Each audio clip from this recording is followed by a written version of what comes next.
The crackle of the Arctic wind is the only sound for 1,000 miles, a lonely howl across an endless expanse of white. Then it happens, a deep, groaning shudder beneath the ice, a vibration that travels up through the soles of your boots. The ground fractures without warning, splitting open like a wound, and there it is, a structure, geometric and impossibly smooth, pulsing with a soft, unearthly light from deep within the ice. Dr. Aris Thorne's voice crackles over the comms, tight with disbelief and urgency. Team, we are not looking at geology. This is manufactured, and it's active. The air grows still, heavy with the weight of discovery. Something ancient has awakened beneath the ice, and as the first tendrils of light reach toward the surface, the race to understand what lies below has just begun, hurtling us toward an unknown destiny. The descent is a plunge into another world, a vertical journey through layers of ice that have not seen the sun for millennia. Each meter down, the weight of the frozen ocean above seems to press in, a physical reminder of their isolation. Their suits, marvels of engineering that ward off the killing cold, whir softly, the only familiar sound in this alien space. The walls around them are no longer rough, fractured ice. They become polished, gleaming with a metallic sheen that drinks in the beams of their headlamps and reflects them back in distorted, shimmering patterns.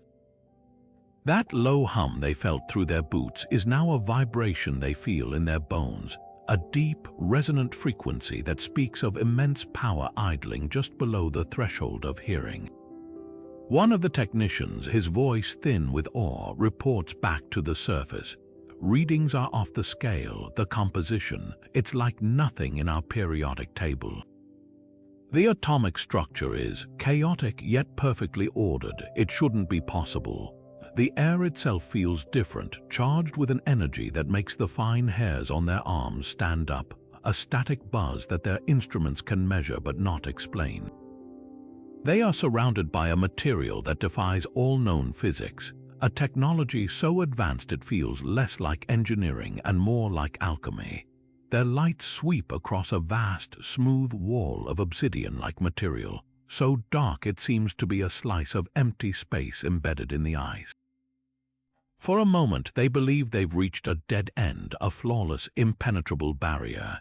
Then, without a whisper of sound or a hint of movement, a perfect seam appears in the absolute blackness.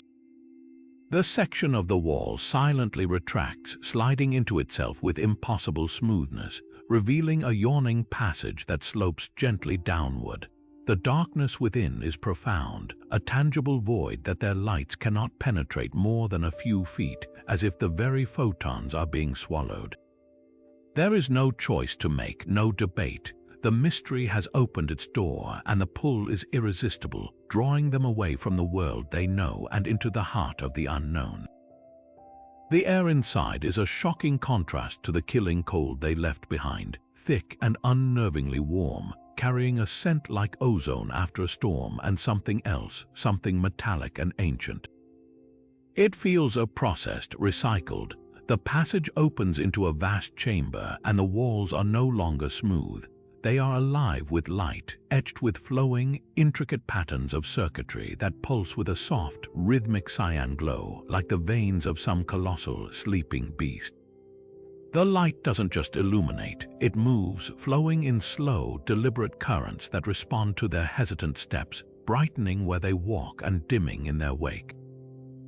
Dr. Lena Petrova, her voice a hushed tremor of awe, reaches out a gloved hand, stopping just shy of the luminescent wall. "My God," she breathes, her words barely a whisper over the comms. It's breathing. Her observation is more than poetic. The gentle, rhythmic pulse of the light matches the slow, deep cadence of respiration, a visual heartbeat for the entire structure. As if in direct response to her proximity, the low, steady hum that has been their constant companion since descent suddenly shifts in pitch, escalating into a clear, resonant tone that hangs in the warm air like a single, perfect musical note. Before them, at the very center of the chamber, the air itself seems to coalesce and shimmer. Particles of light swirl from the walls, gathering and weaving together until a complex, three-dimensional interface solidifies in midair. It's a tapestry of impossible geometry, a holographic display of symbols that are nothing like any human language. They are fluid, dynamic, morphing from one elegant shape into another like liquid light, suggesting meanings just beyond their grasp. Some resemble advanced mathematical constructs, while others look almost organic, like twisting DNA helices or neural pathways. The interface doesn't just hang there passively. It seems to be waiting, its luminous forms shifting in a silent, patient invitation. It isn't a monument to a dead civilization.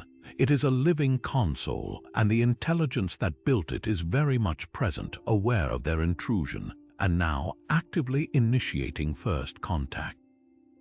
For a long moment, no one moves, held in thrall by the impossible geometry shimmering before them.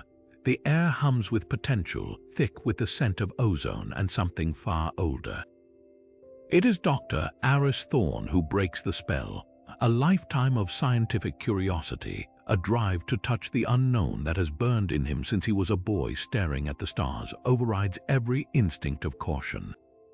His voice is not one of reckless abandon, but of profound, almost reverent certainty. "It's a key," he murmurs, his words carrying the weight of a paradigm shattering. Without another second of hesitation, he reaches out and places his bare palm flat against the swirling light of the interface. The reaction is instantaneous and violent. The soft, flowing cyan patterns on the walls flash into blinding white lines, a neural network of light firing all at once. The harmonious tone that had filled the chamber fractures into a deafening, multi-layered chord that seems to vibrate through the very fabric of reality around them. The alien symbols on the interface stop their languid dance, snapping into a new, terrifyingly familiar configuration. They coalesce, sharpen, and lock into place, forming a perfect three-dimensional representation of a star chart. But it is not the sky as we know it. Constellations are twisted into alien shapes, and at its very center pulses a single, brilliant point of light, a destination. Beneath their feet, the floor groans and shudders, a deep mechanical sound felt more than heard. A massive, circular section of the chamber's center begins to rise, a dais of the same impossible black material ascending silently. As it reaches waist height, the air above it distorts, warping like heat haze on a summer road. Then it collapses in on itself, pulling light and sound into its heart before erupting outward again. What forms is not a simple image, it is a tear, a swirling, chaotic vortex of blues and purples, crackling with arcs of raw energy that smell of a vacuum and singed metal. It hangs in the air, a wound in space itself, humming with a low, gravitational thrum that tugs at the tools on their belts and the very fibers of their suits. Dr. Petrova stumbles back a step, her hand flying to her helmet as if to shield herself from the sheer impossibility of it. Her voice, when it comes, is a breathless exhalation, stripped of all scientific detachment and filled with raw human awe. "My God," she whispers, her eyes wide, reflecting the chaotic light of the phenomenon. "It's a door." The logical next question hangs unspoken in the charged air, a terrifying void of uncertainty. But to where, the answer for now is irrelevant. The portal's pull is immediate and physical. Loose ice crystals from their boots are the first to go, skittering across the smooth floor before being yanked into the shimmering maelstrom. A tool clatters from an open kit, sliding in a straight line before lifting into the air and vanishing into the light with a sound like a sucked breath. The team braces themselves, leaning back against the increasing force, a dread realization dawning. This is not a passive image to be studied. It is an active gateway, and its hunger is immense. It threatens to draw in everything nearby, and they are the nearest things to it.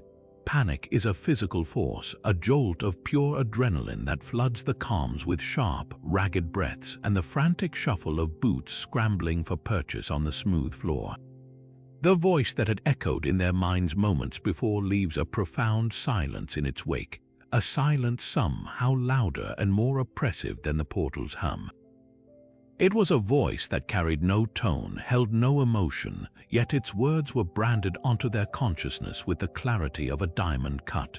Travelers, you have awakened the gateway. The convergence approaches. Prepare. Security Chief Miller's voice slices through the paralysis, harsh and urgent, his training battling against the sheer impossibility of the situation. Was that a warning or an invitation? Someone answer me. His demand hangs in the air, a question with no possible answer, a plea for a frame of reference in a room that has abolished all of them. No one can respond. Dr. Thorne is still staring at his hand, the one that touched the light, as if it belongs to someone else. Dr. Petrova is muttering the words the convergence over and over, a scientist trying to fit an alien concept into a human lexicon. Before a single theory can be formed, a single hypothesis whispered, the portal answers for them. The chaotic swirl of blues and purples flashes with an intensity that forces everyone to avert their eyes, a silent detonation of light that casts dark, racing shadows across the vast chamber. The hum spikes into a high-frequency whine that vibrates in their teeth, and then, just as suddenly, it all collapses back to its previous state, but something has changed. The center of the vortex is no longer an empty, hungry maw. A figure stands there, solid and real, its silhouette defined against the chaotic energy. It steps forward, and the portal's light seems to cling to it for a moment before surrendering its claim. The being is tall and elegantly built, humanoid in its basic bipedal structure, yet its proportions are subtly, unsettlingly perfect. It is clad in a form-fitting suit of a material that looks like liquid mercury, flowing and seamless without a single zipper, seam, or discernible fastening. It reflects the chamber's pulsing cyan light not as a mirror would, but by seeming to absorb it and radiate it back, softened and deeper. But it is the face, or where a face should be, that utterly dismantles their last vestiges of comprehension. The head is smooth and featureless, devoid of a nose, a mouth, or ears. Where eyes should be, there are two pools of the same exact, vibrant cyan light that courses through the walls of the chamber. There is no glare, no pupil, no whites, only an unwavering, intelligent luminescence that seems to look at each of them simultaneously, absorbing their fear, their awe, their very essence. This is not a creature that evolved on some distant world. This is a being forged by the technology that surrounds them, a living extension of the portal itself. Every assumption, every hope of finding ancient ruins and silent artifacts evaporates in its silent, commanding presence. They are not archaeologists. They are participants, and the conversation has just begun. The silence that follows is not merely an absence of sound. It is a profound, suffocating void, broken only by the low hum of the portal and the frantic thudding of their own hearts. The featureless face, with its pools of liquid cyan light, seems to absorb their terror, their disbelief, their very breath. It is Security Chief Miller who recovers first, his hand instinctively moving toward a weapon that feels impossibly primitive in this context. A low, resonant sound fills the air, not through their helmet comms, but directly inside their minds, a voice woven from thought and light. "I am Kale," the voice states, its tone impossibly calm, a placid lake in the midst of their hurricane of emotion. An envoy from what you would designate the Andromeda system. The name hangs in the mental space between them, a concept so vast it defies immediate comprehension. Andromeda, not a destination for telescopes, but a point of origin for a living, breathing entity standing before them. Kale continues, the words forming with crystalline clarity, each one a weight dropped into their souls. Your world is in peril. A cosmic wave, a fundamental restructuring of local spacetime, approaches your solar boundary. Your instruments cannot perceive it, for it exists in a dimensional phase beyond your current physics. The statement is delivered not as a threat, but as a simple, devastating fact, like a doctor delivering a terminal diagnosis.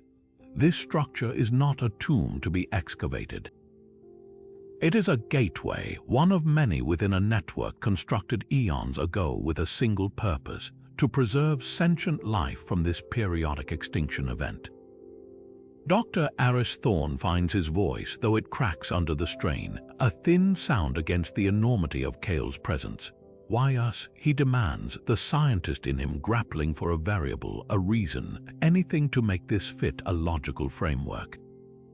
Why reveal yourself now? Kale's head turns, a smooth, elegant motion that brings those luminous pools to bear solely on Thorne.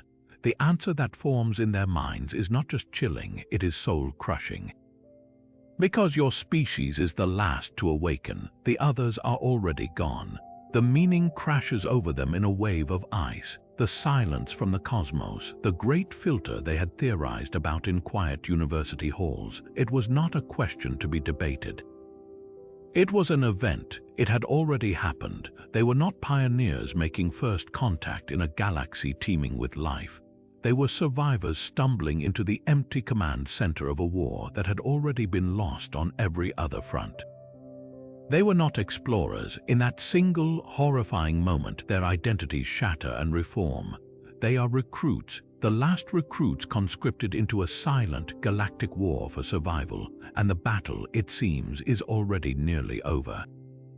The portal behind Kale does not lead to the stars, it leads to the front lines. Kale's featureless head turns slowly from Thorne, those twin pools of cyan light shifting to encompass the entire terrified group. He raises a single, slender hand, its movements impossibly smooth and precise. The air in front of the great portal shimmers once more, but this time it does not open a doorway. Instead, it coalesces into a horrifyingly vivid image, a window into another world.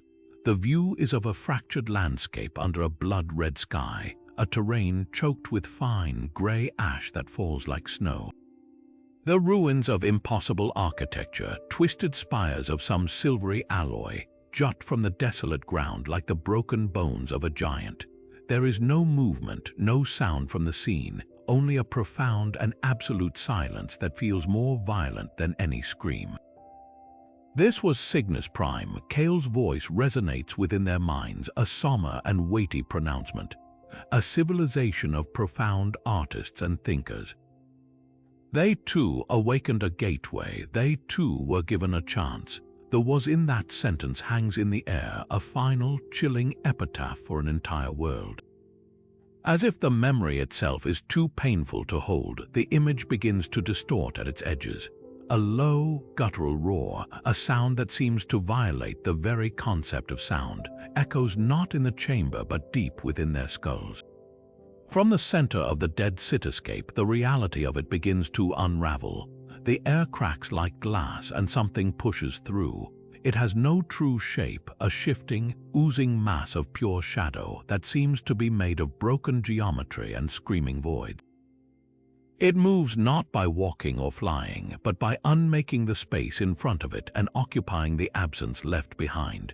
Where it passes, the silver spires don't just collapse, they dissolve into shimmering motes of non-existence, consumed into the entity's fractal form.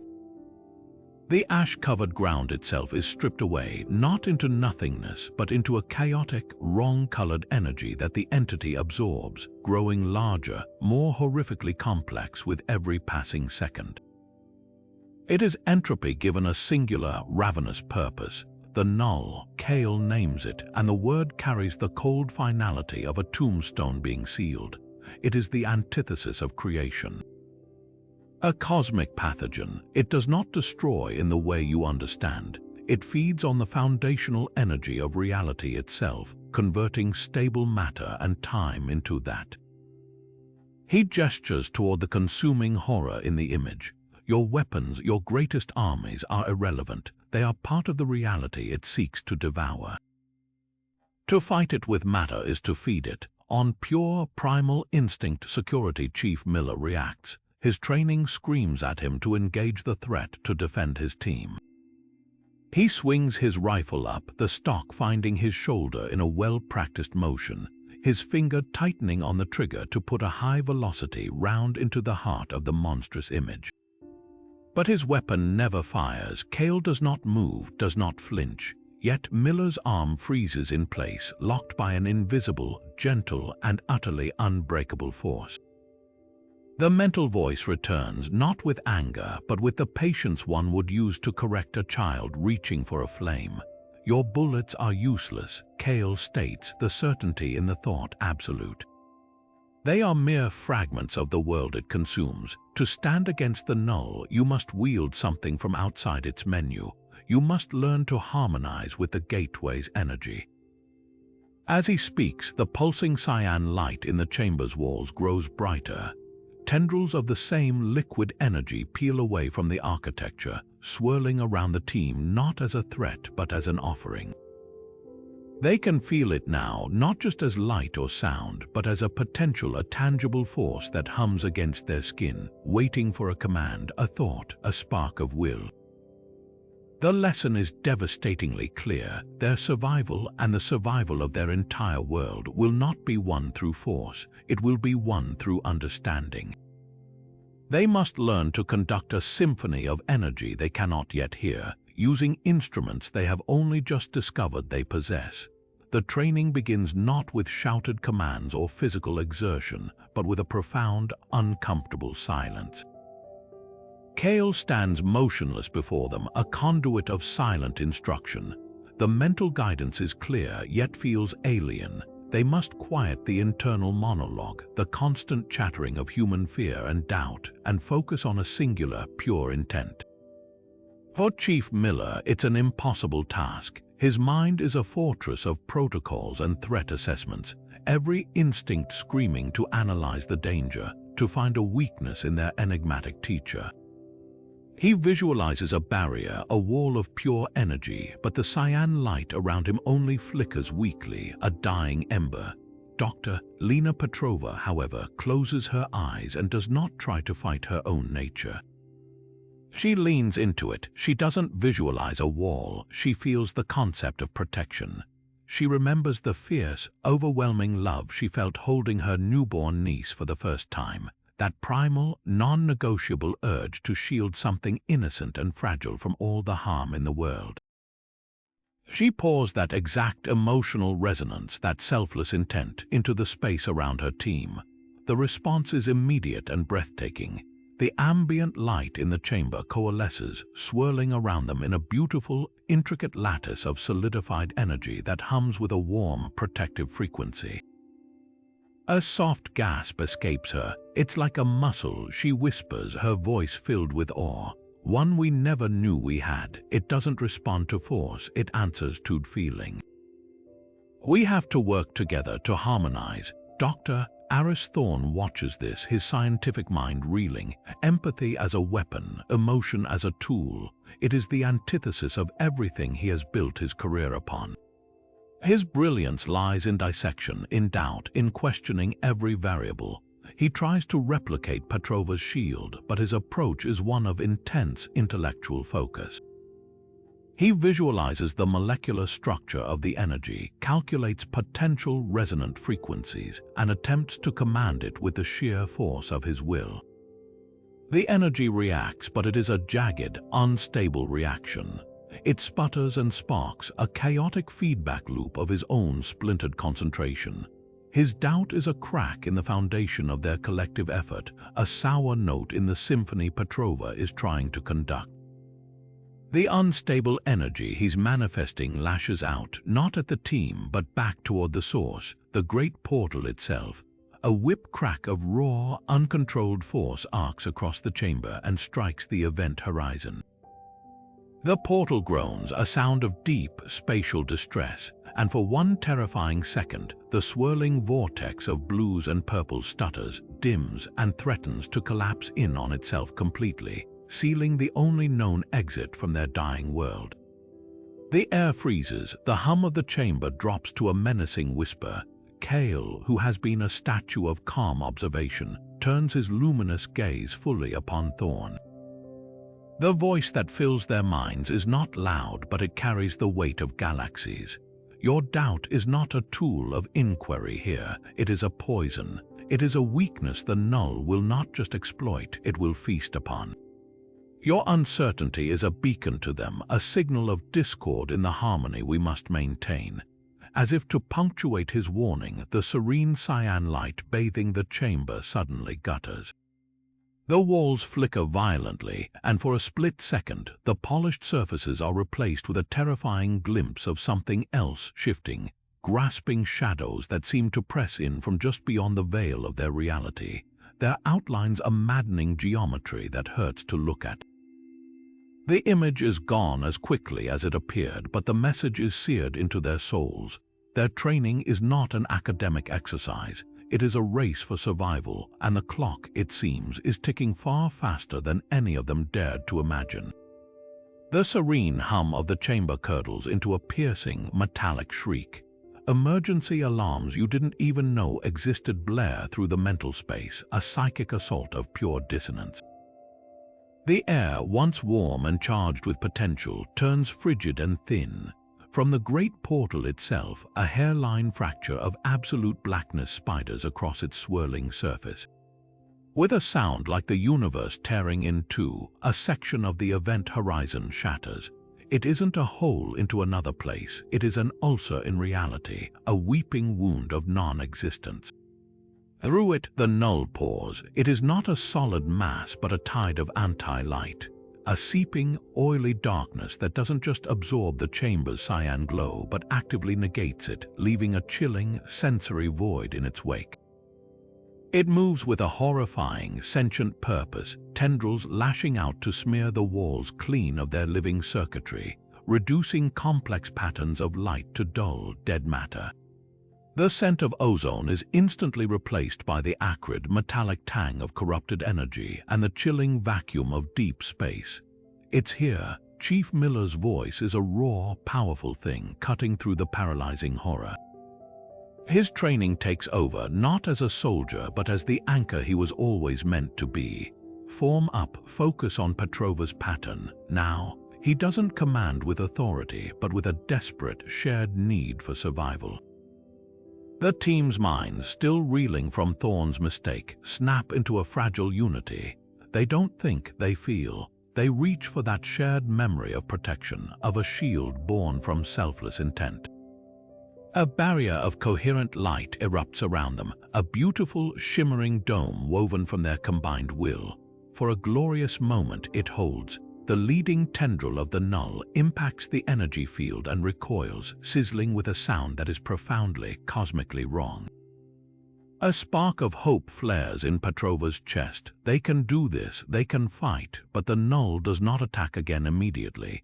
It pauses, the shifting chaos of its form seeming to study the barrier.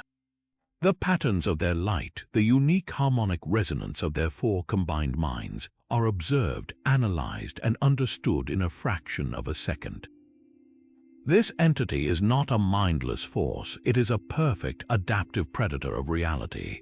Its next strike is not a blunt impact. A single, needle-thin filament of perfect blackness extrudes from its mass.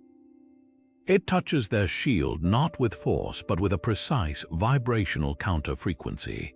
The dome doesn't shatter, it unravels. Their beautiful, collective defense dissolves into motes of dying light, their mental connection snapping back with a brutal feedback of psychic pain that sends them stumbling to their knees. The Null learned them, and now it advances, hungrier than before. Kale moves. There is no hesitation, no cry of warning. The envoy steps between the fallen team and the advancing entropy, its liquid mercury form seeming to solidify with resolve. It raises both hands, not in a gesture of attack but of offering. A part of its own essence, a swirling vortex of the purest cyan energy, detaches from its body and flies toward the Null. It is not a weapon, it is a sacrifice. The two forces meet, and the chamber is filled with a silent, blinding flash of paradox creation and annihilation, canceling each other out in a devastating burst of power that throws the team backward. When their vision clears, the Null is gone, the breach in the portal sealed over with a scar of unstable, flickering energy. Kale still stands, but its form is visibly diminished, translucent at the edges, flickering like a guttering candle. The mental voice that reaches them is fainter, strained. You see now, that was not an attack, it was a probe, a single scout testing your defenses, learning your frequency. The implication hangs in the air, colder than the Arctic ice above them. If that was just a scout, what constitutes the main wave? The envoy gestures a shimmering, fading hand toward the still groaning portal. You cannot wait for it to come to you. You must journey through, find the nexus, find the core generator that powers this network. Only its light can heal the wounds in reality and give you a chance to stand against what is coming. The path forward is no longer a choice. It is the only direction left. The silence after the Null's retreat is heavy, broken only by the pained flicker of the portal and Kale's diminished, translucent form. The air still tastes of scorched vacuum and failure. Dr. Aris Thorne is the first to find his voice, the words raspy with a terrifying blend of shock and a dawning, desperate pragmatism. The base, our entire operation up there, it's gone, isn't it? It would be consuming them too. He looks from the unstable portal to his team, his mind racing down the only logical path he can see. This gateway is our only way out. We use it, we evacuate, we get back to Earth, we warn everyone, we find a way to fight from there. Kale's response is not a rejection but a correction, a somber truth delivered directly into their minds, its strength fading but its conviction absolute. Running to warn your world is what the Signians did, what the civilization in the Lyra system attempted. It is the first and most fatal instinct. It leads only to a unified, concentrated extinction. The envoy gestures weakly toward the scarred portal. The Null does not merely pursue, it anticipates. It will already be coiling around your solar system, drawn by the energy signature of your awakening gateway. Your world is already in its shadow. A warning would only spread a final, global panic before the end. Dr. Lena Petrova understands before the others. Her eyes are not on the escape route, but on the intricate, still healing patterns of light on the chamber walls, on the fading echo of the energy she had so briefly conducted. He's right, Aris, she says, her voice quiet but steady, the scientist in her seizing upon the only variable that offers true hope. A warning is useless without a solution. We don't understand this technology. We barely touched its potential and it almost destroyed us. We can't fight what we don't comprehend. We have to go to the source. We have to learn. Security Chief Miller listens, his jaw tight, his gaze fixed on the weapon that had proven utterly useless. The soldier in him hates this. Every instinct screams for a defensible position, for familiar ground, but he is a pragmatist above all else. He looks at Kale's fading light, at the haunted resolve on Thorne's face, at the fierce, intellectual curiosity burning in Petrova's eyes. He sees no battleground here, only a tomb waiting to be sealed. His options have collapsed into a single, stark path forward. His nod is a short, sharp gesture of concession. Then we don't run, he grunts, the words feeling foreign and heavy. We go hunting. There are no more words, no grand speeches. The decision hangs in the air, accepted. Together, they turn their backs on the chamber, on the ruined passage that leads back to a dying world, and face the shimmering, wounded portal. One by one, they step through the event horizon. The sensation is not one of movement, but of unbeing. For a timeless moment, they are nowhere and everywhere at once, a collection of consciousnesses adrift in a sea of fractured light and screaming silence. Their bodies feel both immense and infinitesimal. Then, as suddenly as it began, it is over. They stumble forward, not onto ice, but onto solid ground that hums with a deep planetary energy. The air that fills their lungs is sweet and alien, carrying the scent of ozone and something like blooming metal. They look up and a collective gasp is torn from them. The sky is a breathtaking tapestry of violet and gold, dominated by two brilliant suns, one a steady, golden orb, the other a smaller, fiercely blue companion. They stand in the shadow of a forest, but the trees are not made of wood. They are towering, intricate structures of glowing crystal, each one a unique and complex geometric shape that pulses with a soft, internal light. In the distance, elegant spires of a forgotten city pierce the vibrant sky, their architecture flowing and organic, as if grown rather than built. This is not a dead world. It is a sleeping one, a world of breathtaking beauty that holds the secrets of the Gateway Network, and their true test has only just begun. The transition from the portal's disorienting void to the solid, humming ground of this new world is so abrupt it leaves them momentarily breathless. The air that fills their lungs is thick and sweet, carrying the scent of ozone and something else entirely, a fragrance like blooming metal and exotic, unknown spices. Above them, the sky is a breathtaking canvas of deep violet and swirling gold, dominated by two suns, one a steady, golden orb and the other a smaller, fiercely blue companion that casts sharp, double shadows. Towering above them is a forest, but the trees are not of wood. They are magnificent, intricate structures of glowing crystal, each one a unique geometric shape that pulses with a soft, internal light, as if the entire landscape is breathing. In the distance, the elegant, flowing spires of a vast, silent city pierce the vibrant sky, a testament to a civilization of unimaginable artistry and power.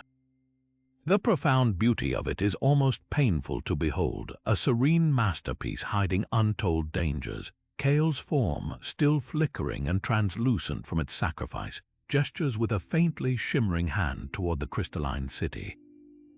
The cord generator is near. The envoy's voice resonates in their minds, though it is noticeably fainter, strained. Its light is the heart of this network, the anchor that stabilizes all the gateways. But this world, Etheria, is not unguarded. The builders left sentinels, remnants to protect the heart until a worthy species could reclaim it. The warning is clear, their journey is far from over. The greatest prize is defended by its most loyal guardians. They move cautiously through the forest of light, their boots making no sound on the strange, moss-like ground that seems to absorb their footsteps. The pulsing crystals cast shifting patterns of cyan and gold across their suits, and the air hums with a low, planetary energy that vibrates deep in their bones. They have barely gone 100 meters when a sound cut through the ambient hum, a sharp, crystalline click like stone striking stone. All around them, from within the facets of the largest crystal trees, panels slide back with impossible smoothness. Sleek, geometric drones unfold themselves into the air. They are crafted from the same polished, obsidian-like material as the Arctic structure, adorned with glowing cyan lines that pulse in a complex, rhythmic pattern. They move with a silent, lethal grace, floating effortlessly to encircle the team. A beam of pure white light lances out from the central drone, sweeping over each of them in a swift, clinical scan. The voice that issues forth is neither mechanical nor organic. It is pure data-given sound, devoid of any emotion or inflection. Identify yourselves. This world is sanctified. Your energy signature is registered as unverified and active. State your purpose or be neutralized. Weapons are raised, but Chief Miller barks a sharp command to hold. This is not a fight they can win with bullets. Dr. Aris Thorne, his heart hammering against his ribs, does the only thing he can think of. He slowly, deliberately raises his empty hands and takes a single step forward, placing himself between the drones and his team. His voice, when it comes, is steadier than he feels, forged in the fire of their recent failures and the devastating truth they carry. "We are allies," he declares, pouring every ounce of his conviction into the words. "We are not the builders, but we seek to preserve what they built. Our world is next. It is dying, consumed by the Null. We seek the core generator not to claim it, but to understand it. To save our world and perhaps to help reignite this entire network." He holds his breath, the scanning beam fixed intently on his face. For a long, terrifying moment, nothing happens. Then the drone's central light shifts from hostile white to a calm, accepting blue. The other drones mirror the change, their weaponized edges retracting. Purpose recognized, provisional access granted. Follow the light path to the spire, the way will be shown. The drones align themselves into a perfect, floating arrow pointing deeper into the crystal forest, their forms humming with a new, guiding energy. A collective sigh of relief escapes the team. They have passed the first test, but as they fall into step behind the guiding drones, a new sound begins to growl from the deep shadows between the massive crystal trunks. It starts as a low vibration, a subsonic rumble that they feel more than hear, a stark contrast to the planet's gentle hum. Then it rises into a guttural, clicking snarl that speaks of a mindless, ravenous hunger. From the deeper darkness, a shape detaches itself.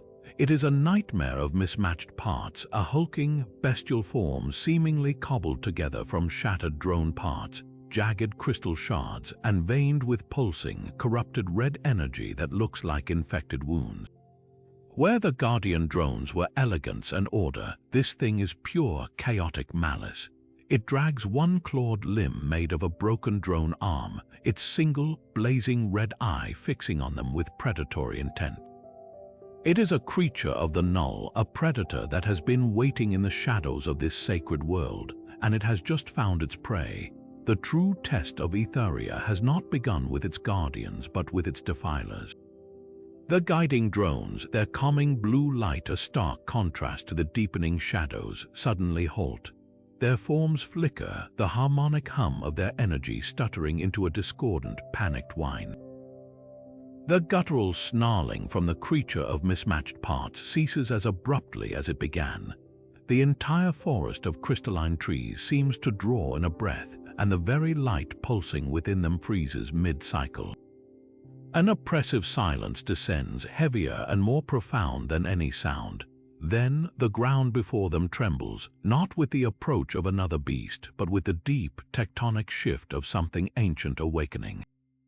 The air itself parts like a curtain, and from a seam in reality, the Guardian rises. It is not a drone, it is not a beast, it is a monument given life, a titan of interwoven biomechanical grace. Its form is a constantly shifting tapestry of polished obsidian and pure, coherent light, never fully solid, never fully energy, flowing from one state to another in a mesmerizing, impossible dance.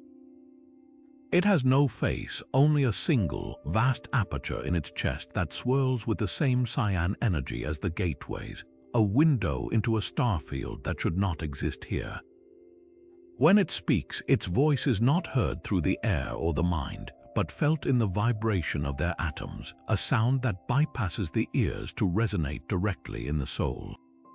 The path is not won by plea or proclamation, it intones the words a geological event. To prove your worth, you must pass the trial of unity. The core does not answer to one. It answers to the chorus. Before any of them can react, walls of solid light erupt from the ground, not with a crash, but with the silent, final certainty of a tomb ceiling. They are ripped apart, each encased in their own personal, suffocating arena. The world of Etheria vanishes, replaced by a prison crafted from their deepest selves. For Chief Miller, the light walls dissolve into the smoke-choked rubble of a forgotten urban combat zone.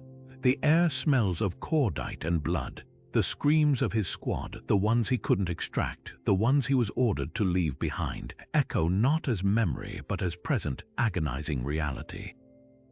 A young soldier, his face contorted in pain, reaches for him from under a collapsed beam. "You said you had our backs, Chief." The accusation is a physical blow.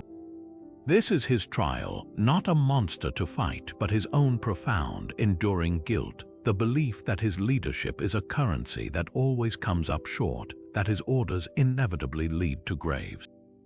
Dr. Lena Petrova's prison is one of devastating silence. She stands in a perfect, sterile replica of her sister's living room back on Earth. The sun streams through the window, but the house is empty. A child's toy sits abandoned on the floor, She knows with a certainty that cracks her heart that the Null has already come, that her beloved niece is gone. That her entire reason for fighting to protect that fragile, precious future has already been erased. Her fear was never for her own life, but for the loved ones she could not shield. The trial presents her with her greatest horror, a universe where she succeeds but arrives too late, where her victory is utterly, completely meaningless. Dr. Aris Thorne is confronted not by a scene but by a mirror. A version of himself stands before him, but this doppelganger is everything he fears he might become. It is clad in the accolades and honors of a dozen worlds, its eyes gleaming with cold, superior intellect. "You see," the other Thorne says, its voice a smug, polished version of his own. "You were right, you are the brilliant one, you unlocked the gateway, you led them here. Their purpose is to facilitate your genius, their fears are just data points for your grand solution. You don't need their messy, emotional clutter." The trial is his own towering arrogance, the intellectual vanity that isolates, the belief that his mind alone is the ultimate tool, rendering connection and empathy obsolete weaknesses. They struggle alone, each against a phantom that knows every secret vulnerability. Miller tries to lift the beam, but his hands pass through it, a ghost unable to alter the past. Petrova screams into the silent house, but her voice makes no sound. Thorne argues with his double, deploying flawless logic that his reflection effortlessly twists into a proof of its own superiority. The walls of their prisons begin to constrict, the light growing dimmer. They are failing. It is Petrova who breaks first, not through force but through surrender. On her knees in the silent, empty house, she does not try to fight the grief. She embraces it. She lets the love for her family and the terrifying pain of its potential loss flood through her completely. And in that raw, open state, she feels it, a faint, familiar hum, the echo of the portal's energy, the same resonance they had briefly harmonized within the chamber. It is a thread, gossamer thin, stretching out from her heart into the darkness. She doesn't grab it with her will, she offers it her pain, an open-handed gift. In his guilt-ridden nightmare, Miller feels it too, a sudden, warm frequency cutting through the cold echoes of gunfire. It feels like trust, an unwavering belief he hasn't earned.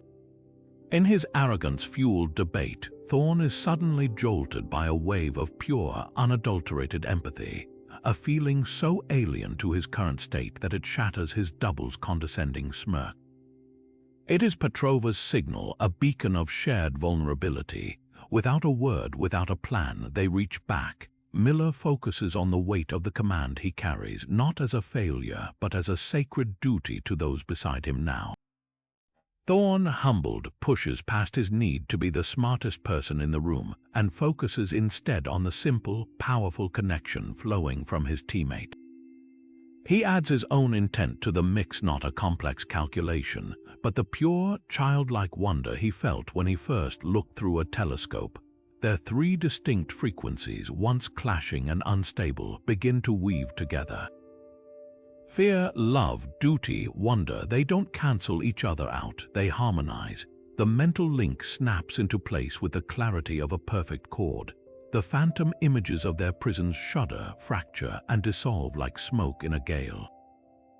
The walls of light drop simultaneously. They stand once more before the shifting titan, panting, forever changed. The Guardian's swirling core of starry light pulses once, slowly, with what can only be described as approval.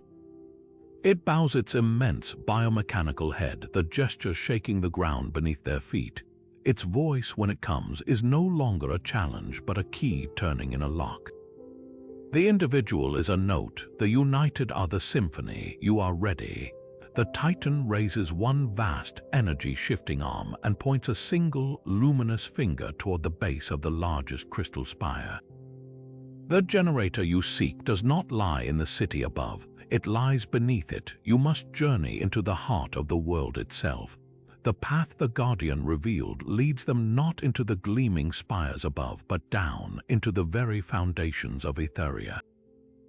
A seamless opening irises open in the ground at the base of the great crystal tree, revealing a smooth, spiraling ramp that descends into planetary depths. The air grows warmer, thicker, humming with a power so immense it feels less like sound and more like the heartbeat of the world itself. With each step downward, the pressure of that rhythm increases, a deep, resonant thrum that syncs with their own pulses, a sensation both awe-inspiring and deeply unnerving. The ramp opens into a cavern so vast its ceiling is lost in a haze of gentle, golden energy, and at its center hangs the core generator. It is a colossal, intricate sphere of intertwined crystalline strands and liquid light slowly rotating in the still air. It pulses with a soft, radiant glow, each beat sending waves of soothing energy through the cavern that they feel not on their skin, but in their very souls. Around the chamber, towering arches of the same material as the gateway stand silent vigil, their surfaces shimmering with contained power. This is the heart. Kale's fading voice resonates, filled with a reverence they have not heard before. The anchor point, its frequency is the tuning fork for the entire network.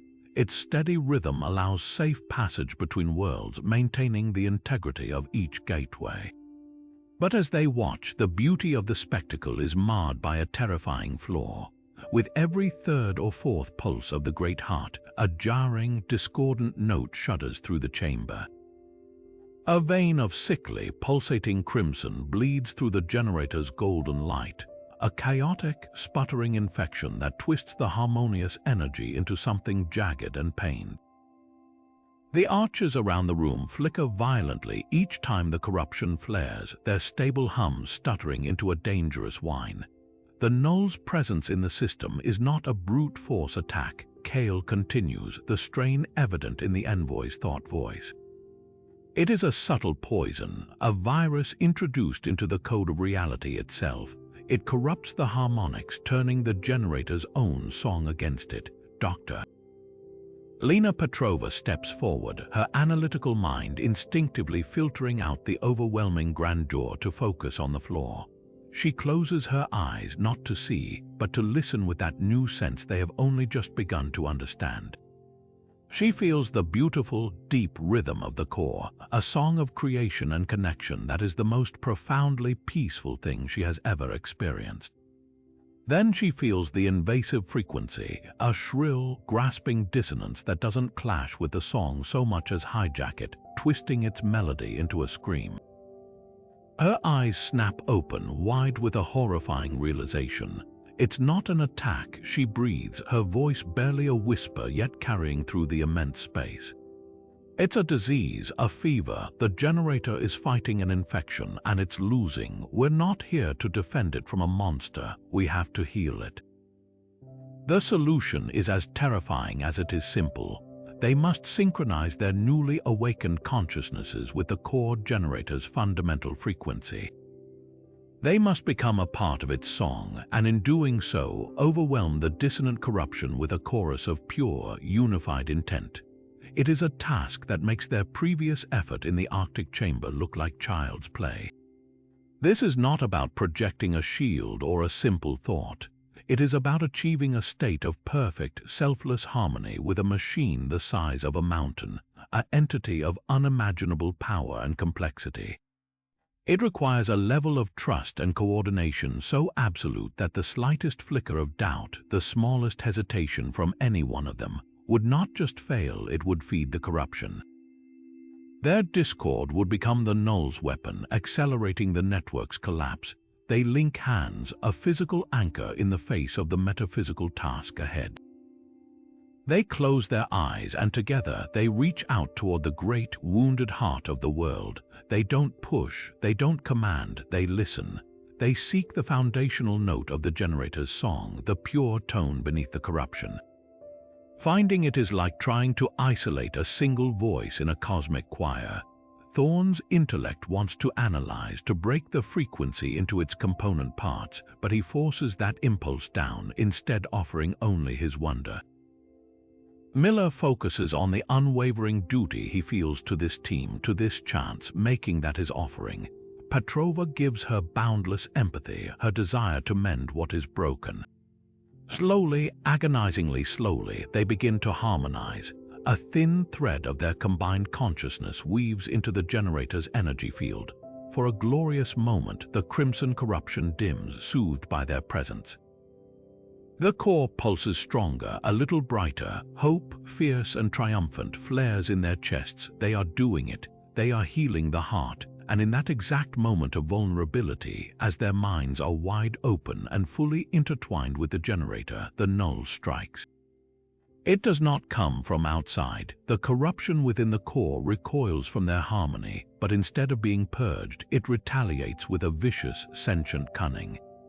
It uses their open mental link as a conduit, lashing out not at their bodies, but at the very unity they have so painstakingly built.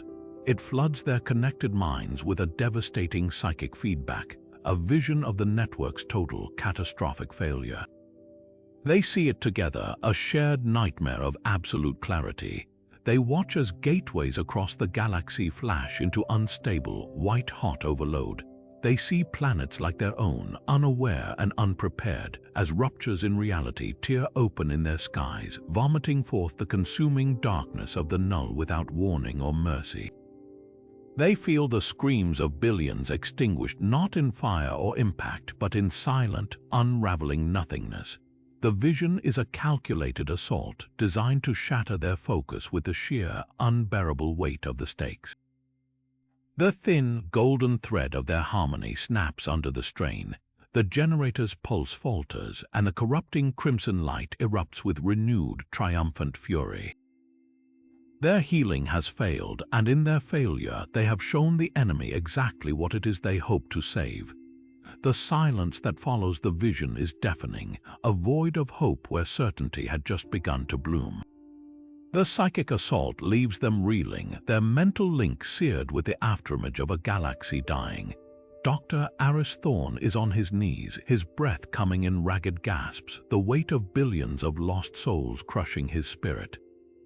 It's too late, he chokes out, the words tasting like ash. We're already too late for them. What's the point? His doubt, his greatest weakness, is a crack in the foundation of their resolve, and the corruption within the core generator latches onto it with a predator's glee. The warm, golden light of the cavern suddenly chills. The air grows thick and heavy, and from the pulsating vein of crimson corruption within the great heart, tendrils of shadow begin to weep. They do not form a beast or a monster. They coalesce into figures, their outlines shimmering with a horrifying familiarity. They are mirrors made of malice, twisted reflections of the team themselves.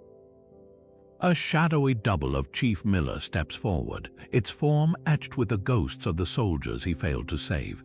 Your orders get people killed, it whispers, its voice the echo of every harsh command and regretted decision.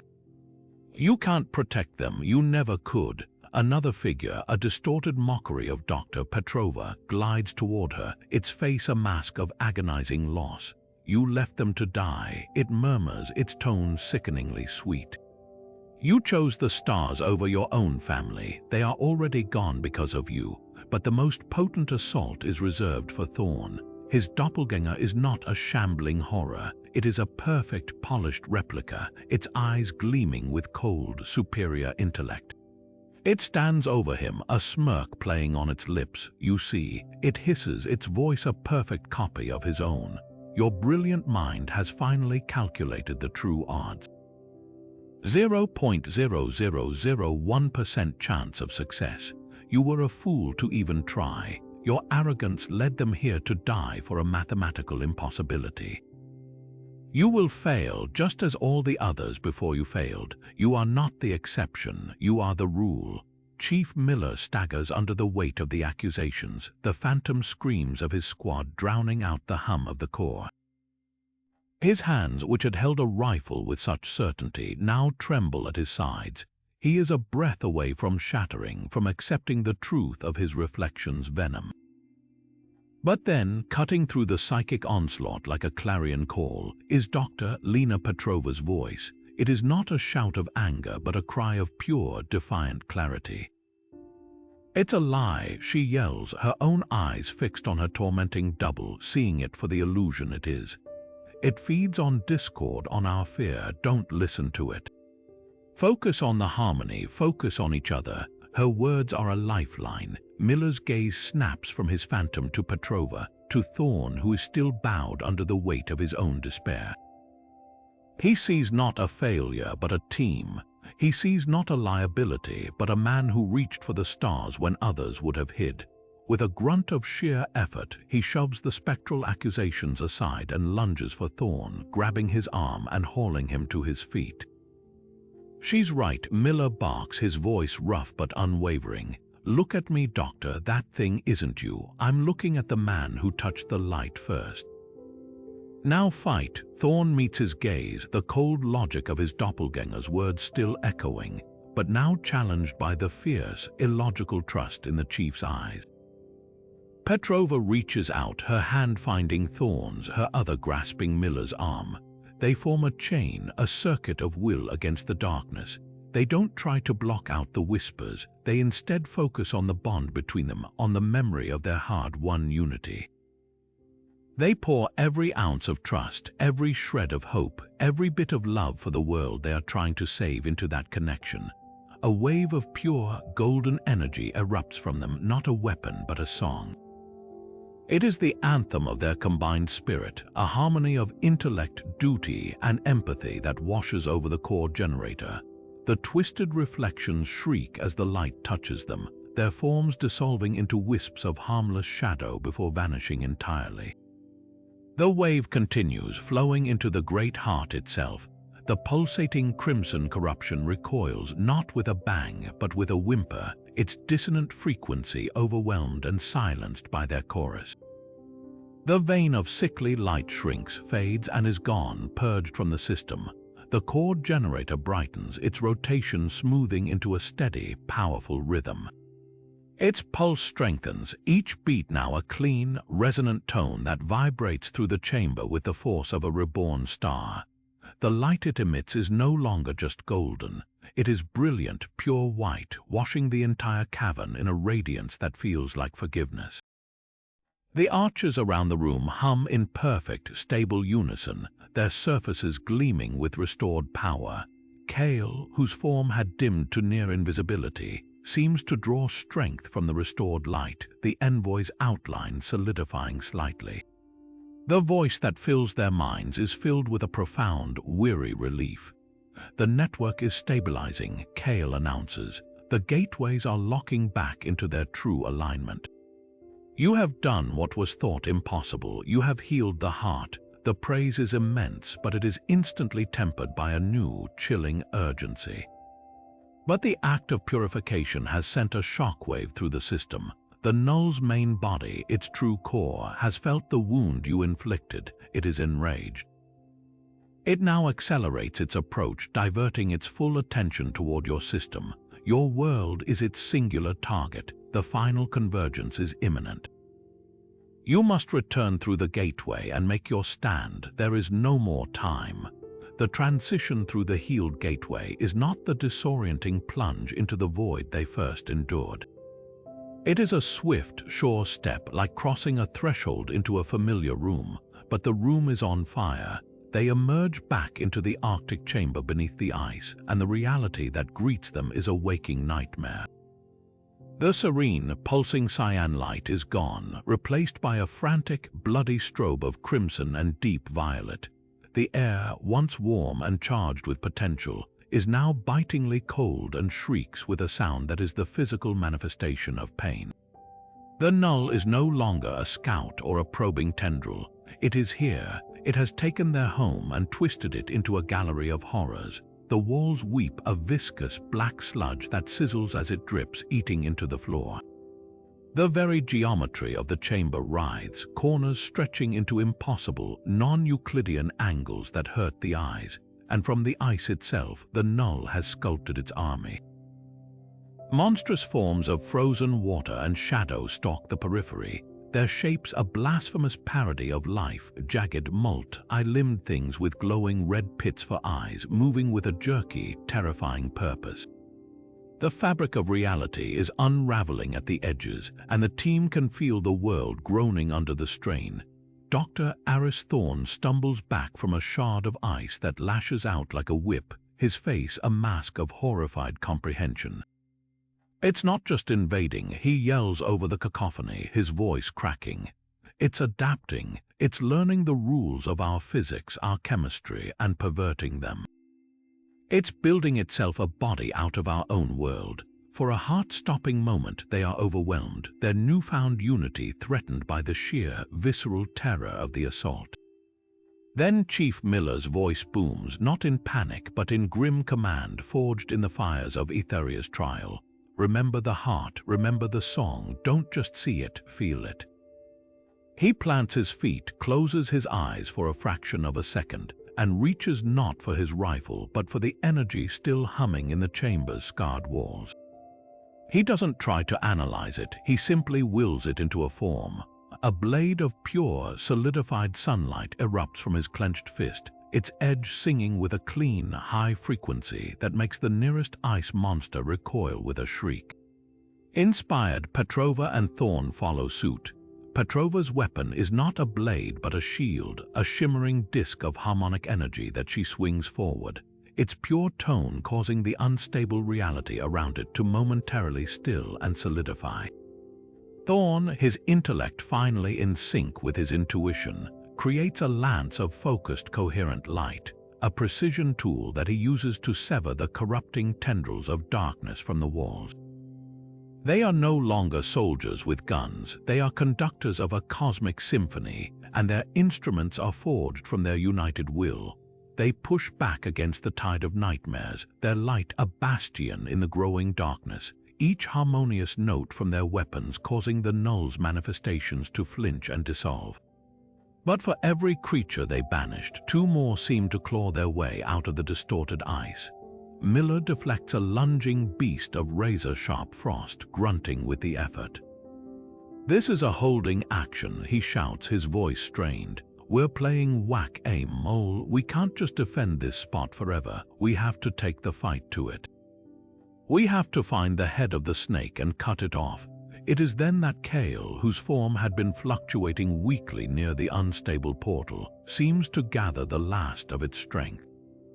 The envoy's voice enters their minds not as a clear stream but as a faint, crackling transmission. The chief is correct. A defensive stance only delays the inevitable. The Null has a core consciousness, a focal point from which this corruption emanates. It can be disrupted, unmade.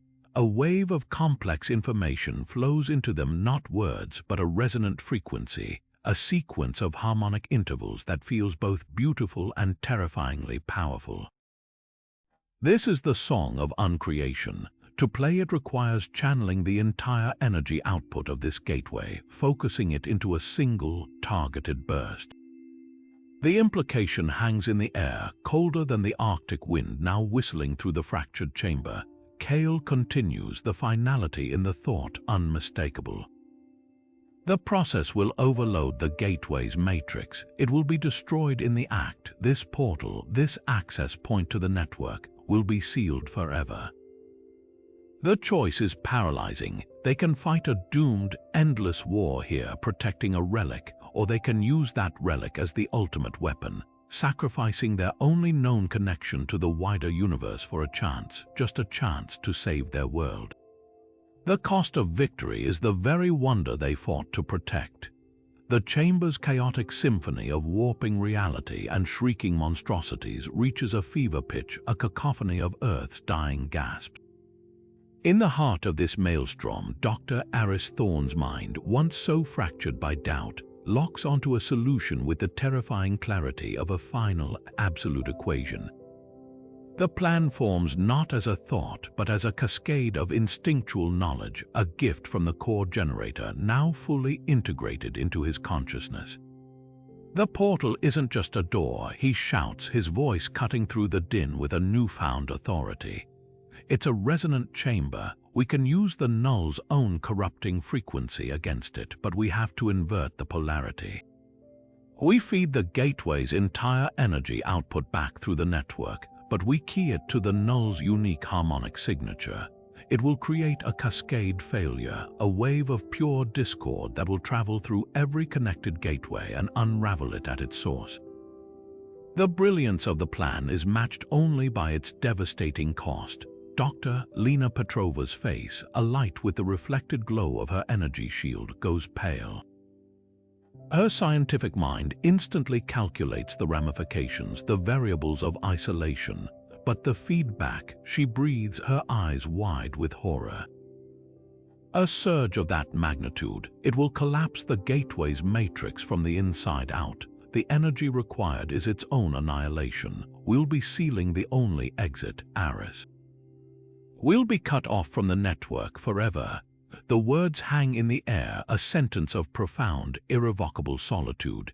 They would save their world, but in doing so, they would forever sever humanity's connection to the cosmos, leaving them alone in the silent dark, the last flickering candle in a vast, empty house.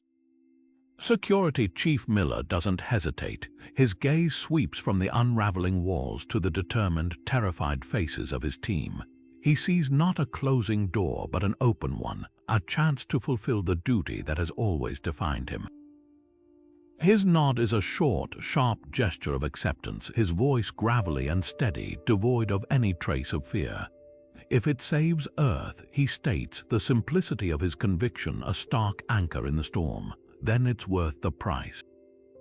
My job was always to protect the people back home. This is just a bigger home. There are no more debates, no other calculations to run.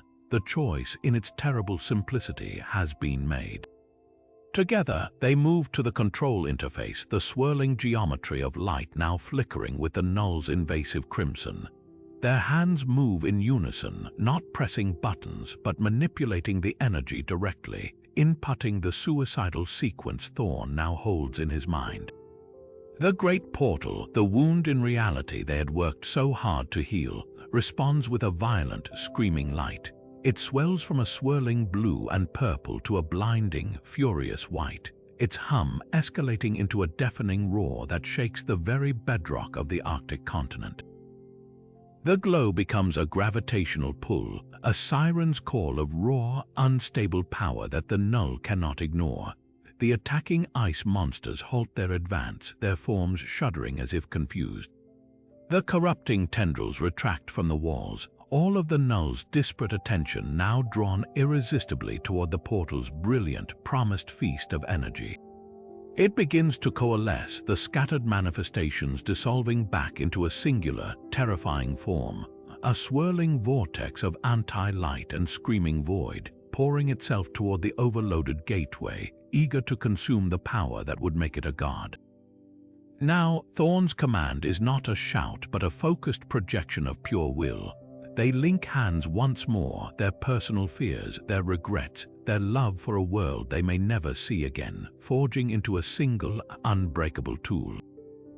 They pour every ounce of their combined consciousness into the surge, not as commanders but as conduits. They become the final, critical component in the circuit, their unified harmony the spark that ignites the chain reaction. The portal's light intensifies beyond the threshold of sight, beyond sound, becoming a silent, expanding sphere of absolute energy, and with a final, collective effort, they push it all back through the gateway, aiming the killing blow straight into the heart of the approaching darkness. The silence is the first thing to go, ripped away by a roar that is less a sound and more the death of sound itself. The scattered manifestations of the Null, the ice monsters, the weeping tendrils, the warping geometry, all dissolve back into their base state of pure, ravenous hunger. They surge toward the overloaded gateway, a tidal wave of anti-light and screaming void, drawn by the siren call of the energy Thorne has so brilliantly offered. The chaotic army coalesces, compresses, and becomes singular. It is no longer a force, it is a focal point of absolute negation, a perfect sphere of devouring darkness rushing toward the portal to consume the very power meant to destroy it. The convergence has arrived. Hold the line. Miller's voice is a raw, physical force, a command that bypasses the ears to anchor itself directly in their spines. There is no time for elegant strategy, only for the raw, unvarnished application of will. As one, they turn from the console and face the oncoming tide. They raise their hands not in a gesture of defiance but of unity, and they project not a weapon but a promise. A barrier of pure, golden light erupts from their combined spirit, a wall of solidified hope that slams into place between the living heart of their world and the entity that seeks to end it. The impact is not a crash but a terrible, silent absorption. The leading edge of the Null simply ceases to exist where it touches their light, but the sheer, infinite mass behind it presses forward with the weight of a dead galaxy. Their barrier holds, but it shudders under the strain, fine cracks of brilliant white energy spiderwebbing across its surface.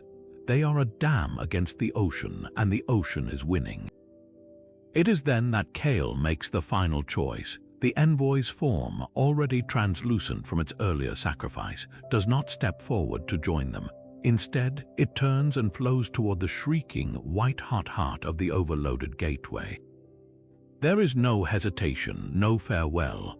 Kale's essence merges with the raw energy of the portal, a single, conscious note joining a cacophonous symphony on the brink of collapse. The envoy's unique harmonic signature, a frequency of ancient wisdom and profound sacrifice, acts as a catalyst. The portal's frantic, uncontrolled scream smooths for just an instant into a clear, focused, and immensely powerful chord. That power ripples back through the team, amplifying their own 100-fold. The cracking, shuddering barrier of light solidifies, blazing with a renewed radiance that actually pushes the Null back a fraction of an inch. It is the opening they need. Dr. Lena Petrova feels the surge of Kale's final gift, feels the envoy's purpose woven into the energy now coursing through her. It is not just a transfer of power, it is a passing of the torch. In that moment, she understands the true nature of their weapon. It is not a bomb, it is a song. A song of life, of memory, of a child's laughter, of a sunrise over a calm sea, of every beautiful, fragile thing that the Null seeks to erase, and that song deserves a battle cry. Her voice rises not in a shout but in a clear, unwavering declaration that cuts through the metaphysical din. For Earth, the two words are a trigger, a final, perfect alignment of their intent.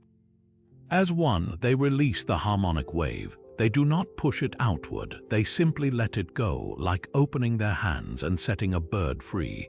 It is not a beam of destructive force, but an expanding sphere of perfect, coherent frequency, the very song of creation itself. It meets the converging mass of the Null not with a violent collision, but with a profound and absolute cancellation. Light does not battle shadow, being meets unbeing. For a single, timeless instant, the two opposing fundamental forces of the cosmos hang in a silent, impossible equilibrium. There is no sound, there is no movement. There is only the silent, terrifying struggle of existence itself.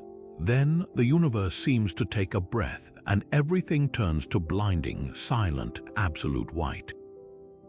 The ice around them, the chamber that has been their tomb and their crucible, does not melt or vaporize. It sublimes, transforming instantly from solid matter into pure light, joining the cataclysm. There is no shockwave of heat or force. There is only the light filling every atom, every thought, every shadow of the past and future. It is the end of one thing and the desperate, hope-filled beginning of another. The blinding white that had consumed the world did not vanish so much as it was drained away, siphoned back into the void from which it had erupted, leaving behind a profound and aching silence. The first sensation was the cold, a biting Arctic cold that felt shockingly normal, a familiar discomfort after the impossible warmth of the alien chamber.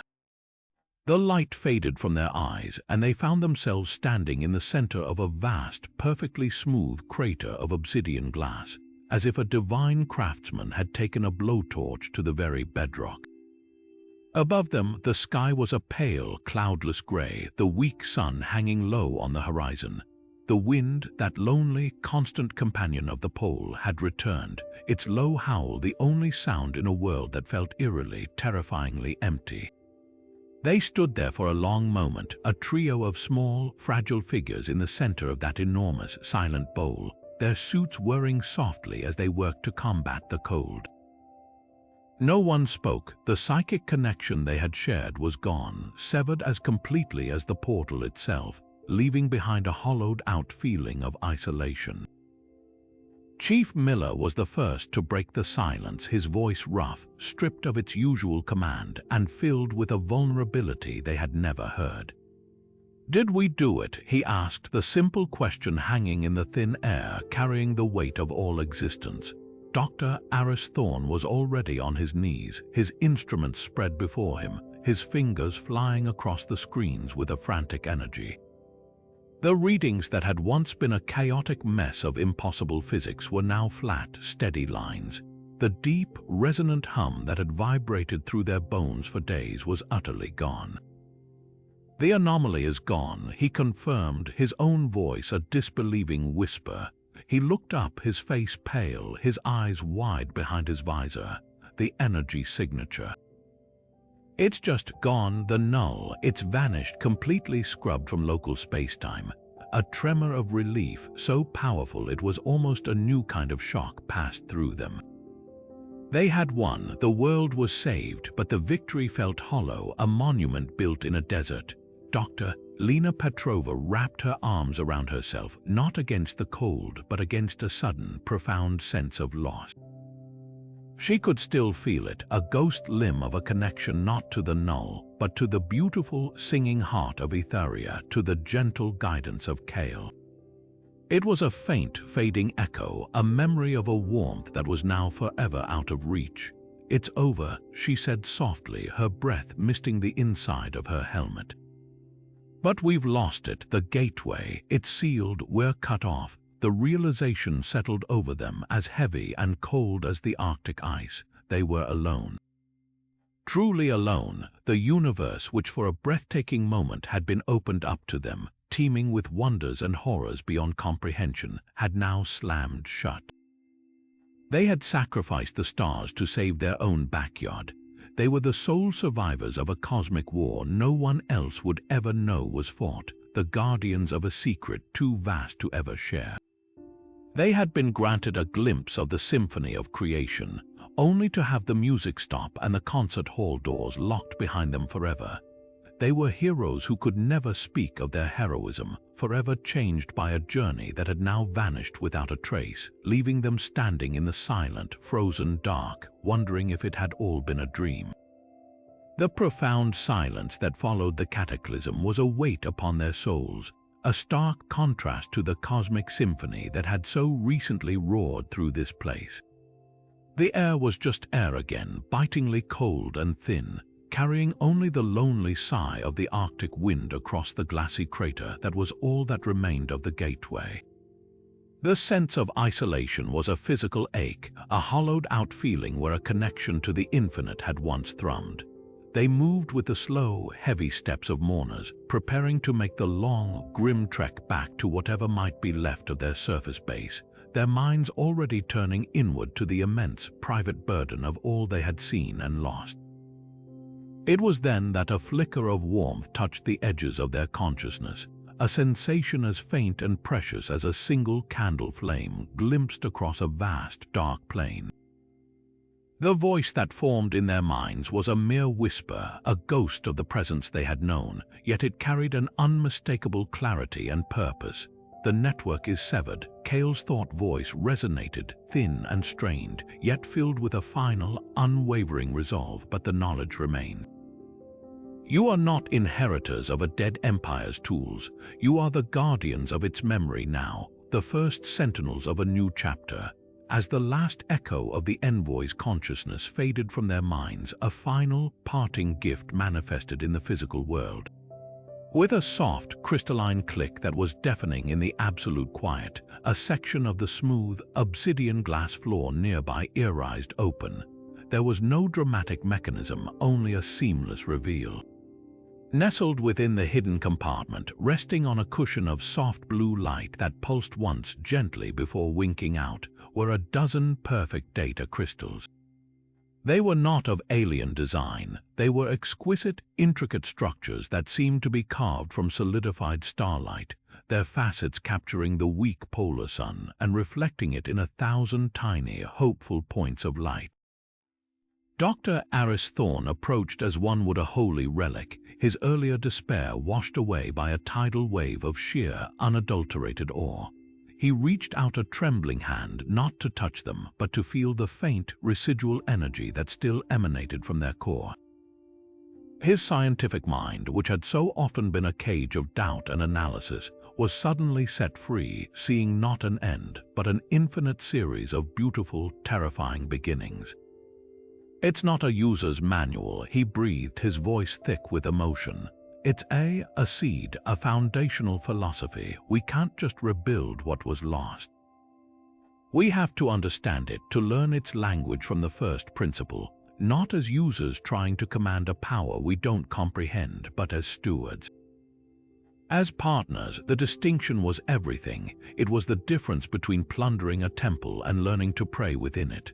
A low, genuine chuckle broke the solemn atmosphere. They all turned to see Security Chief Miller, a sight so unexpected it was almost jarring.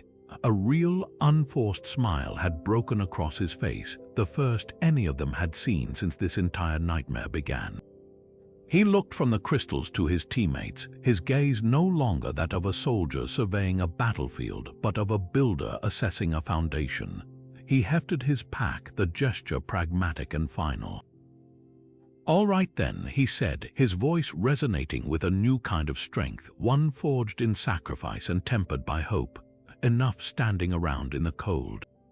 We've got a universe's worth of homework to do. Let's get to work." One by one, with a reverence that felt both earned and necessary, they gathered the crystals of knowledge, securing them carefully. Their long walk back to the world they had saved would be the first step on a new path, one they would now have to chart for all of humanity. The long journey back to what remained of their Arctic base was a somber and silent pilgrimage, the stark white landscape a blank canvas for the enormity of what they had just accomplished and lost. The world above was oblivious, its rhythms unchanged, the cold wind a familiar companion that knew nothing of cosmic wars or sacrificed gateways.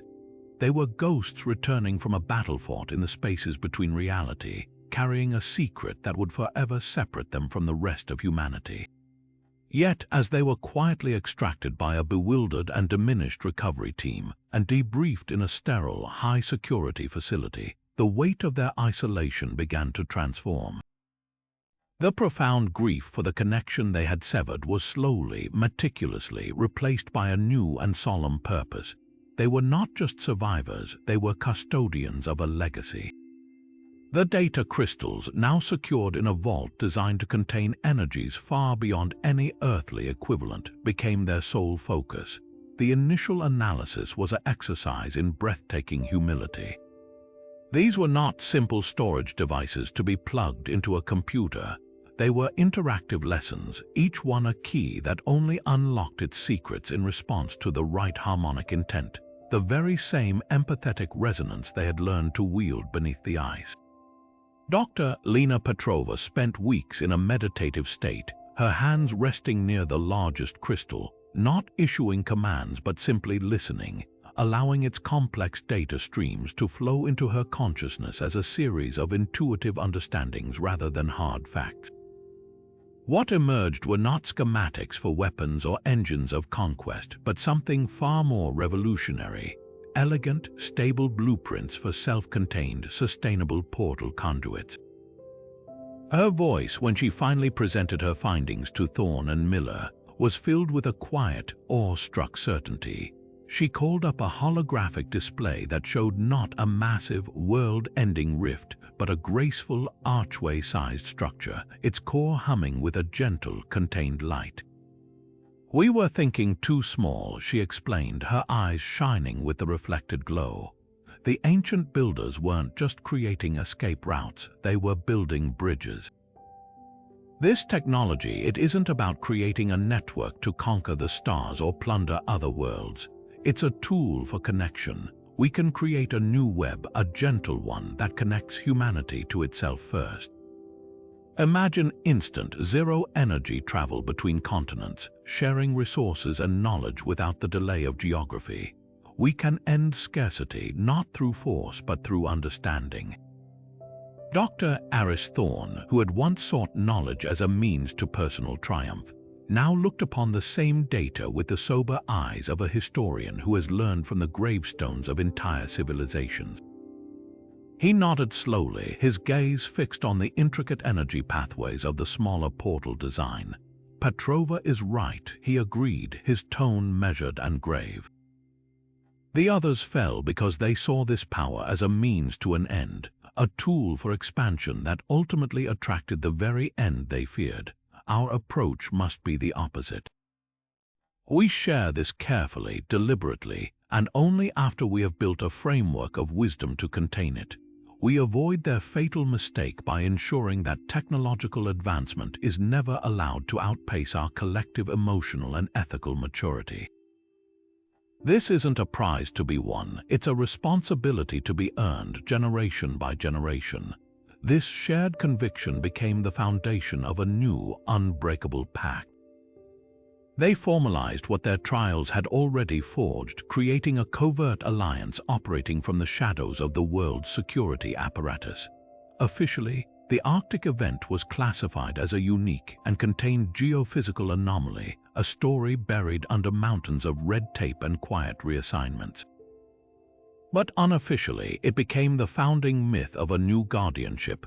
Miller, leveraging his deep connections, built a secure global infrastructure, a network of trusted individuals and silent facilities funded through blind channels and protected by layers of anonymity. Their mission was twofold: to protect Earth from any future threats that might slip through the cracks of a sealed universe, and to patiently, meticulously prepare humanity for the day it might be ready to step back into the cosmic community, not as children grabbing at strange toys, but as thoughtful, empathetic stewards. The memory of the Arctic was not forgotten. It was enshrined, a permanent and sobering reminder of the price of hubris and the profound promise of unity.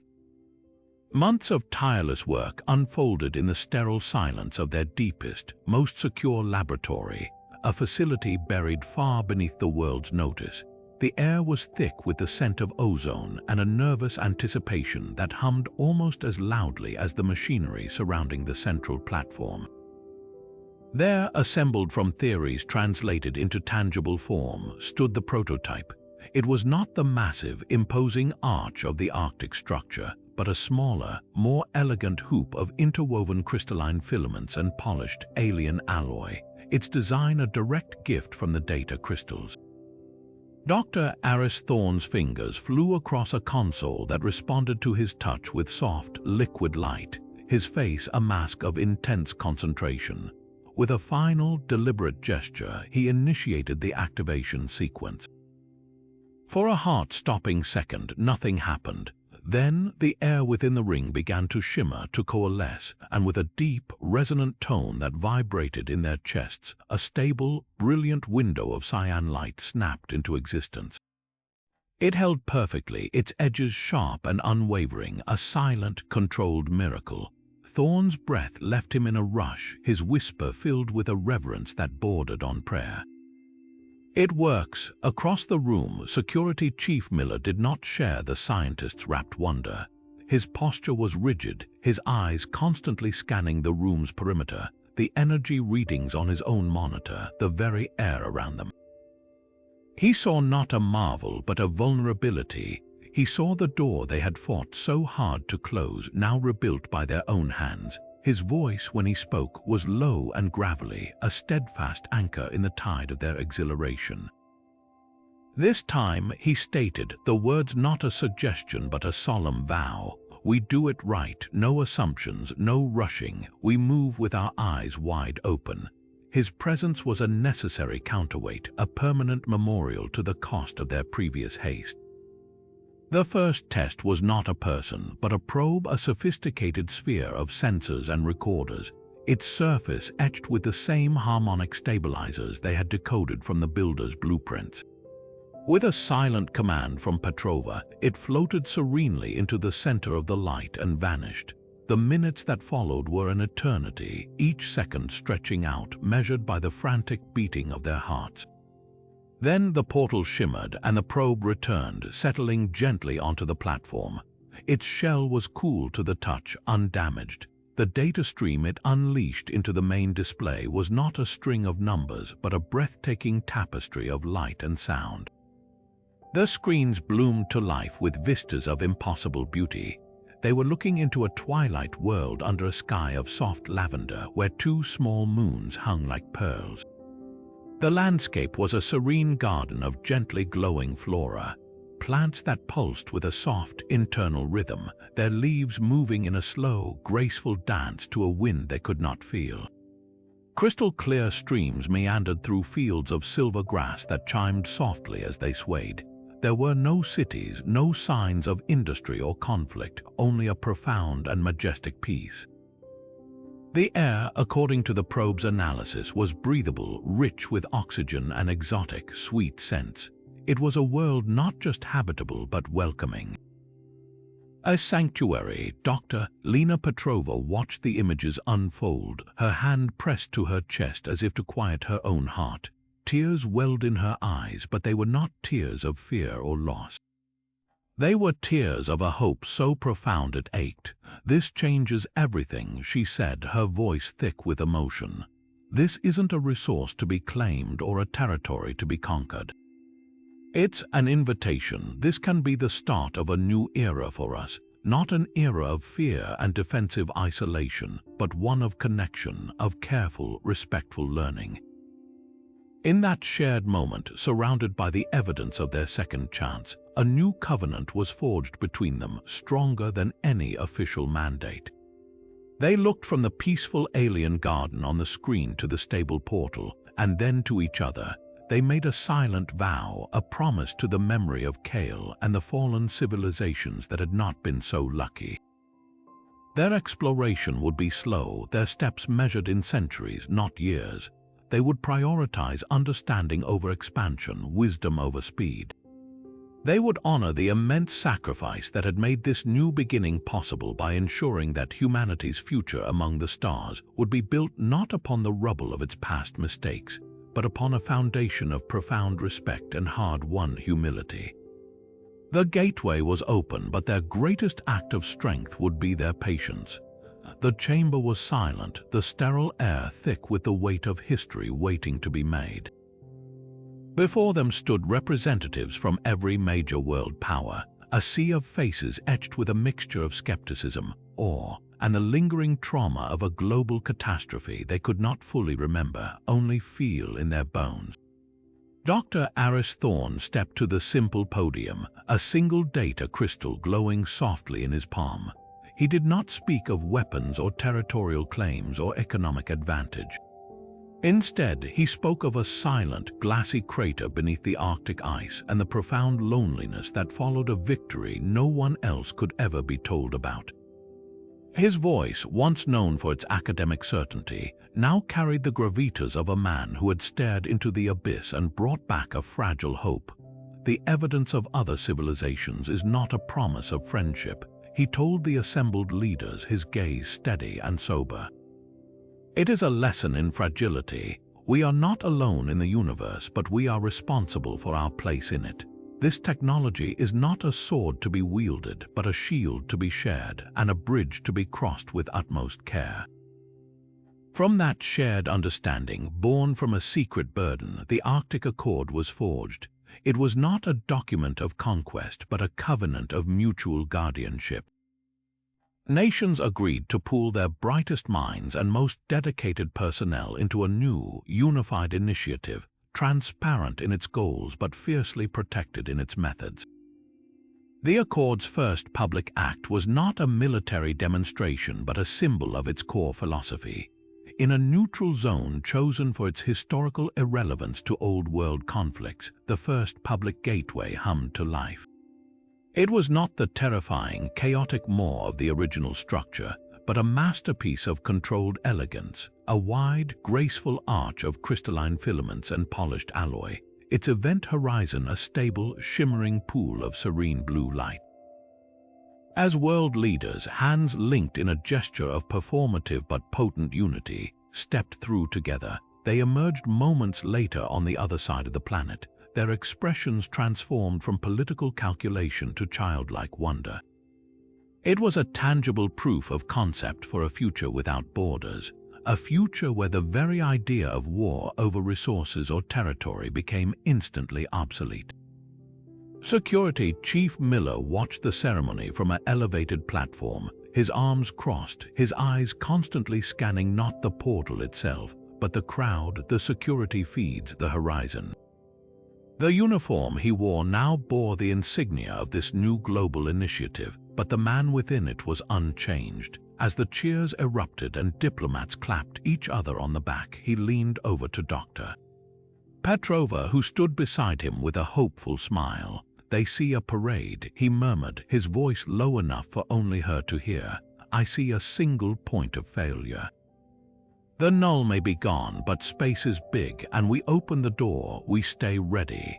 His vigilance was the necessary counterweight to the celebration, a permanent anchor of caution in a sea of burgeoning optimism. And from that day, the story began to change. It shed the classified reports and the whispers of an official cover story. It evolved into something far more powerful, a legend. The tale of the mysterious portal under the ice, of the brave explorers who ventured into the unknown and returned to change the world, became a foundational myth for a new era. Children across the globe read illustrated books about the brave team, not knowing the true horror of the Null, but understanding the profound importance of courage and unity. Universities saw a massive surge in applicants for xenophysics, dimensional mechanics, and interspecies ethics. The next generation was no longer looking up at the stars with simple curiosity. They were looking at the gentle hum of the public gateway in their city square, seeing it not as a miracle but as a promise. They were the children of the Accord, raised on a diet of hope tempered by responsibility. Their imaginations ignited not by the fear of what might be out there, but by the thrilling, solemn duty to explore it wisely. The weeks and months that followed were a whirlwind of controlled, purposeful activity. The public gateways hummed with peaceful travel, the Arctic Accord was hailed as humanity's greatest achievement, and the world settled into a new, hopeful rhythm. But for the three of them, in the quiet moments between diplomatic functions and technical oversight, a lingering question remained, a silent hum just beneath the surface of their new reality. The victory felt complete, the future secure, yet a part of them still ached for the connection that had been lost, for the guide who had sacrificed everything. It was in one such moment of quiet, late at night in her private quarters, that Dr. Lena Petrova felt it. The gentle, efficient hum of the bass was a constant background presence, but this was different. It was a sensation not of sound, but of space, a subtle pressure in the air around her, like the memory of a breath on her neck. She was reviewing schematics for a new harmonic stabilizer, her mind deeply focused on the intricate energy flows when the presence solidified. It was faint, impossibly so, a single clear note of consciousness heard not with her ears but felt in the very core of her being. It carried a resonance that was instantly, heart-stoppingly familiar, a harmonic signature she would know anywhere. A name formed in her thoughts, not as her own internal monologue, but as a question offered to the silence. Kale. The response was not a voice, not in any human sense. It was a concept, a package of pure meaning that unfolded within her mind with the gentle inevitability of a flower blooming. It carried the essence of the envoy, the calm patience, the ancient wisdom, the profound sense of perspective that saw eons as moments. The message was simple, yet it rewrote everything. The network is not destroyed, only dormant. The sacrifice was not an end, but a necessary quarantine, a reset to purge the infection at its source. You have passed the final test, not of strength but of character. You chose wisdom over power, stewardship over dominion. When your species is truly ready, when the lessons of unity are woven into the fabric of your civilization, not just its technology, we will return. The presence faded, leaving behind not an emptiness but a profound and settled peace. Petrova sat motionless for a long time, the schematics on her screen forgotten. There was no shock, no disbelief. The message felt like a key sliding into a lock she had always known was there, a final piece of a puzzle making the entire picture clear. The loneliness that had been a constant, quiet companion since the Arctic evaporated, replaced by a thrilling, patient certainty. They were not alone. They had never been alone. They were simply students, and their teachers were giving them the time and space to study. She found Thorne and Miller in the main lab, their heads bent over a holographic display showing the real-time energy output of the global gateway network. She didn't rush, didn't burst in with the news. She simply walked to them, her expression one of serene wonder. She recounted the experience not as a frantic revelation, but as the sharing of a quiet truth. "He's not gone," she finished, her voice steady. "None of them are. They're waiting for us." Thorne looked up from the display, and a slow, brilliant grin spread across his face, the kind of grin he hadn't worn since he was a young man first dreaming of the stars. It was not a smile of conquest, but of vindication and infinite curiosity. He let out a short, amazed laugh. A test, of course it was, the ultimate final exam. He turned from the console, his eyes alight with 1,000 new questions. "Then we have a lot to prepare for, not just maintaining what we've built, but evolving. We have a syllabus now." Miller, who had listened with his usual stoic intensity, slowly nodded. His gaze shifted from his two colleagues to the large, reinforced window that looked out onto the stark, starlit Arctic night. He didn't see a barren wasteland. He saw a training ground, a proving field for a species that had been given the answers to the test and was now being trusted to show its work. The vigilance that defined him remained, but its focus shifted from pure defense to dedicated preparation. "Then we'd better not keep them waiting," he said, his voice a low rumble of determined agreement. Together, they turned to look at the star-dusted sky. The pinpricks of light were no longer distant, unreachable points of curiosity or potential threat.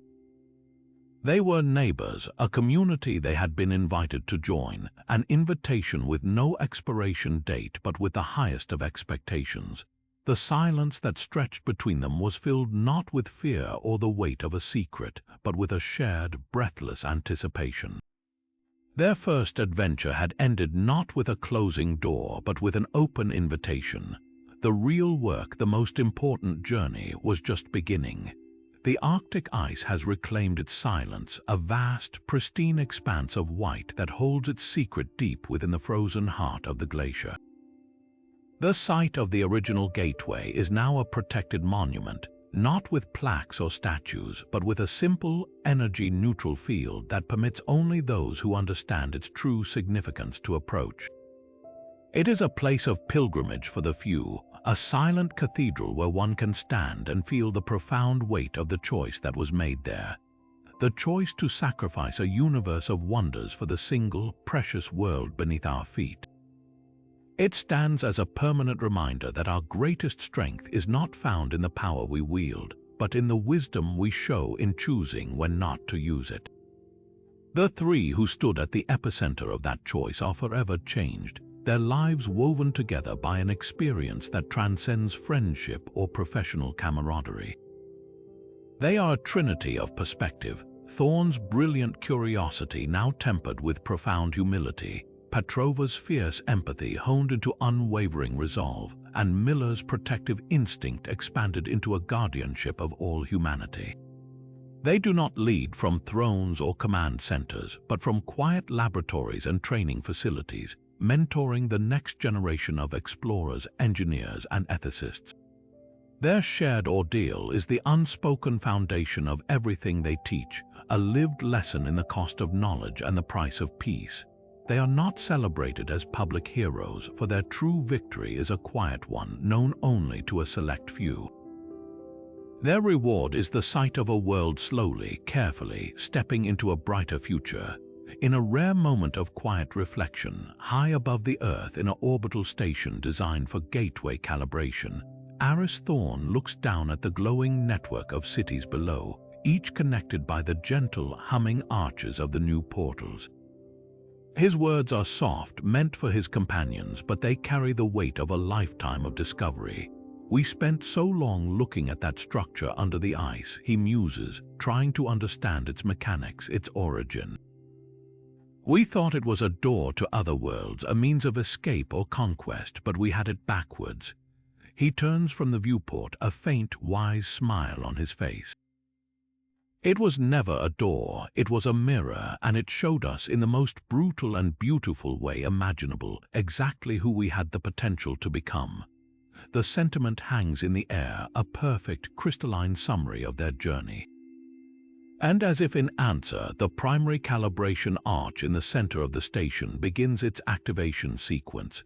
Unlike the violent, screaming tear of the original gateway, this one blooms into existence with a soft, sighing hum, a sound of perfect harmony, of controlled and limitless potential. The light within the arch stabilizes not into a chaotic vortex, but a clear, serene window looking out onto the lavender-skied world of gentle, glowing flora and chiming silver grass. It is an image of breathtaking peace, a promise kept, and a future waiting patiently for their next careful step. The gentle hum continues, a constant, reassuring note in the background, a siren song not of danger, but of infinite discovery, inviting listeners to imagine what wonders the next chapter